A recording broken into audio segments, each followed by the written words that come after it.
Ready? Yep. Hey there, Dale. Hey, good morning. How are you?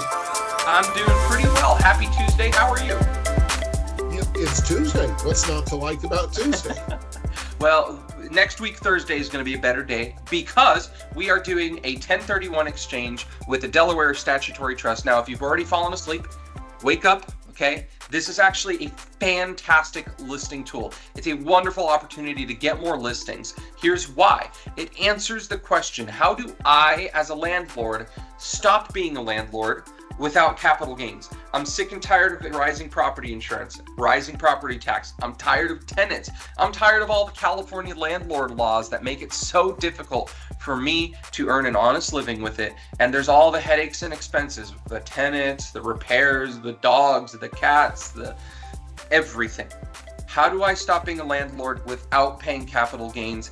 That's what this solves. So Thursday, March 20th, 11:30 a.m. at the Highway House Banquet Room. Please RSVP, share it with your friends so that we can make sure there are enough plates for every single mouth that's there. Dale, what's going on with rates? Well, we had a decent drop this week. Average rate 6.63%. Now remember, that's 20% down. However, on conventional loans, it takes in all credit scores, all discount fees, all of those kinds of things. So not everybody's going to be 6.63, and some people will be lower, some people will be higher, depending upon how many fees they want to pay, credit scores and whatnot. But we've got some good gains. Yeah, and it's really important to note, I just got to emphasize it, discount points.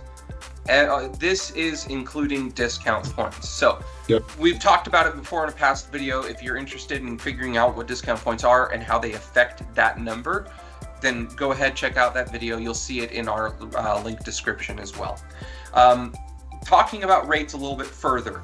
So we see that it had a significant drop this past week to 6.63, but we don't really know where it's going to go. So last week on March 6th, we had a little bit of a turn direction. You can see actually on March 4th, we had a massive Japanese candlestick.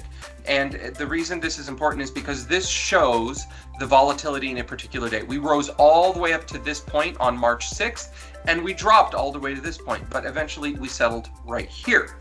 Then we had a lock on the next day, March 5th. March 6th was the time to turn it around. And, well, we didn't quite get that because the next day, March 7th, we actually started that way. What happened on March 7th was we got all the way to the top right here on the Japanese candlestick. And we had a nice invert on this tiny drop. We started to come back up. But then Jerome Powell opened his mouth in the afternoon. Go Jerome! Oh my gosh, it was pretty bad because we were looking at inflation numbers, we were looking at estimates for everything, and we were going to have this awesome inversion, this beautiful bounce back, and it was a great pattern. And then all of a sudden, Jerome Powell opened his mouth, and as you can see, this Japanese candlestick just went down.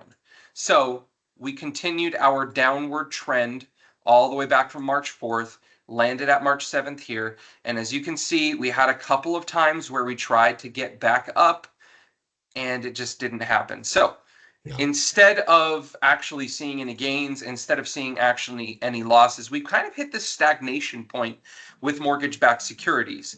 So we don't really know what's coming next right off the bat, and we're hoping that the coming news this week will get us better insights. The JOLTS job reports for January is coming out. This is important because this will be the first, and I know if it's going to hurt your feelings, I apologize, plug your ears, but this will be the first indication of Trump's impact on jobs because he came in January 21st, so that'll be right there. A little bit of impact. February will probably have more. CPI, the Consumer Price Index, is the greatest measure of inflation, and we're going to get a report for that. However, we don't really know what direction it's going to go because we expect inflation to continue to rise a little bit, especially with all the talks of egg prices, petroleum, and also the cost of manufacturing goods because of tariffs. Producer Price Index is going to show us the greatest measure of how tariffs actually affect things in the United States, but this news this week will help determine what actual direction we go on mortgage-backed securities. Right. So, yeah, all it's, I hate to say it, but it's one of those, a recession, job loss is good for rates. It's not good for the people that it affects, and I understand that completely. My heart goes out to anybody in that situation, but for mortgage rates, it's a good thing. Yeah. So we said the word before, Schadenfreude. It's a German word for taking joy in the misfortune of others.